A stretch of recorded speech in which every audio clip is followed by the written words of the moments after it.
Chapter 1. The Promise of Holy Silence. Medieval monasteries were meant to be places of peace, prayer, and devotion. Men and women entered them believing silence would bring them closer to God. Rules, such as those written by Saint Benedict, 6th century, demanded strict control over speech. Silence was considered sacred. Unnecessary words were sinful. Monks spoke only during permitted hours, often using hand signals to communicate basic needs. Prolonged silence was believed to purify the soul. In reality, it also isolated individuals from emotional support. For many, the quiet was not calming, it was suffocating.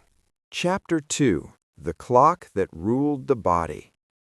Monastic life followed a rigid daily schedule called the divine office.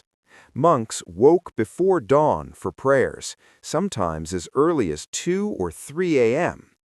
The day was divided into prayer, manual labor, scripture copying, and more prayer. There was no personal time. Sleep deprivation was common, especially in strict orders like the Cistercians or Carthusians. Fatigue was considered a form of discipline. The body was to be controlled, exhausted, and humbled so the spirit could dominate. For many monks, this relentless routine slowly eroded physical and mental health.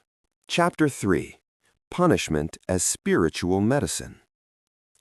Discipline was enforced through punishment. Even minor mistakes, speaking out of turn, eating too much, failing to bow correctly, could result in penalties. Common punishments included public confession and humiliation, fasting or bread and water diets, whipping or self-flagellation, solitary confinement. Punishment was framed as correction, not cruelty. Suffering was believed to cleanse sin. However, excessive discipline often crossed into abuse.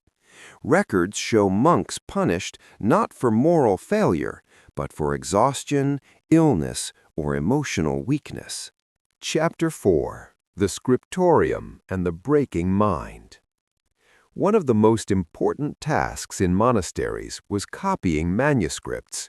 In cold stone rooms called scriptoria, monks worked for hours in silence, hunched over parchment. Mistakes were sins. Ink spills, spelling errors, or shaky handwriting could lead to punishment.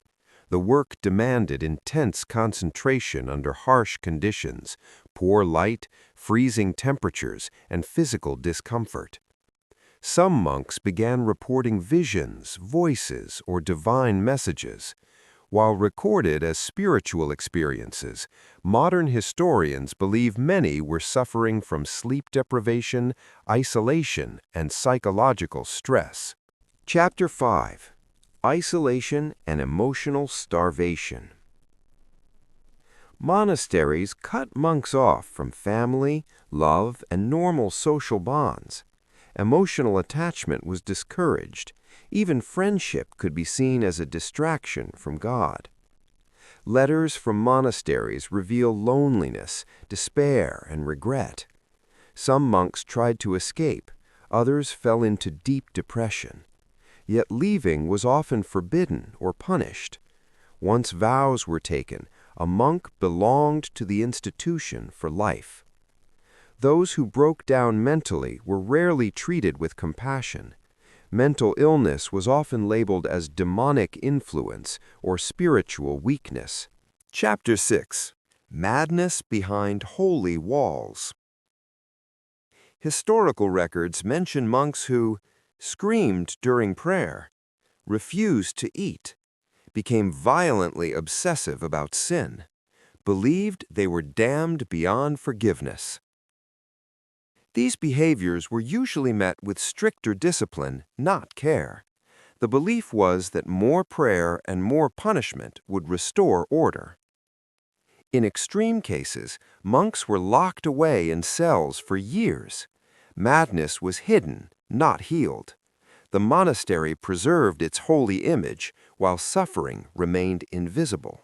Conclusion: faith, control, and the human cost. Monasteries shaped education, preserved knowledge, and influenced religion deeply. But behind their stone walls, daily life was often harsh and psychologically dangerous. Silence became isolation, discipline became punishment, devotion sometimes became madness.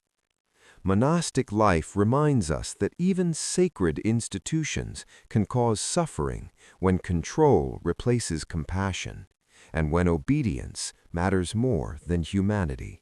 Chapter 7. Not all monasteries were the same.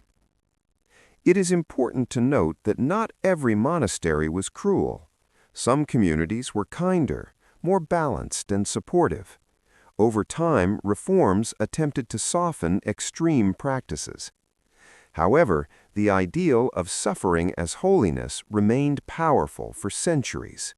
Silence, punishment, and denial were praised, even when they broke minds and bodies.